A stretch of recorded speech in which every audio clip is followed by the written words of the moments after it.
Ilakay ka nga nabayagin naman po ka nasarakan nga grupropsan a bangkay iti solso na Ilocos Norte agbulbulol na payki din. Inteman amo yan ti report manipod dito solso na IFM News. IFM News.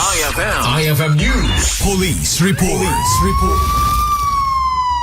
Impakamo ni Mrs. Gigi Suerte Guillermo ang nasarakan dante ulitigna amanon nga aldaw ang mapukpukaw ani Mr. Tenerio Salvador ngem daksang gasat tabangkay ken agruprupsan daytoy idi makita da kuna ni Mrs. Guillermo ati nakakita ti bangkay ket tikitagan anop iti iliti Solsona Ilocos Norte ket insigida nga impakamo daytoy iti biyang ti Solsona Municipal Police Station imbatad na analasin dati ulitigna babayan ken iti Badona Polseras ken ti Sukog ti Bagina no pay agrupsan daytoy sagon ken Mrs. Guillermo ang nasakit ti Riknada kastoylatan tinamsaakan ti ulitigda no pa awan ti foul play ana pasama. Ada nasarakan da nga bangkay J.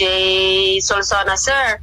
Parte iti nagnuangan river kuna na sir nga paset iti barangay Man Anteng.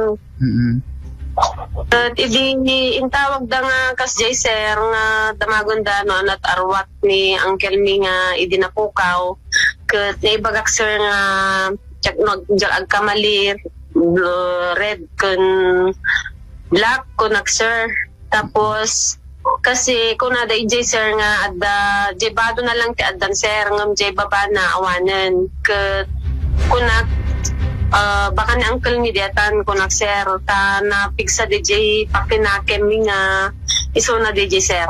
Kabayatan na nagyaman ni Mrs. Guillermo kadagiti amin ang nagipagbaset iti panakabirok da iti ulitigda. Mainaig iti daytoy ket inayon ti pamilya asapay lakuma ano ada dagiti lolo, uncle ken auntie ket kasapulan nga ayaten tayo numampay isudan iti immunonan ngem datayo.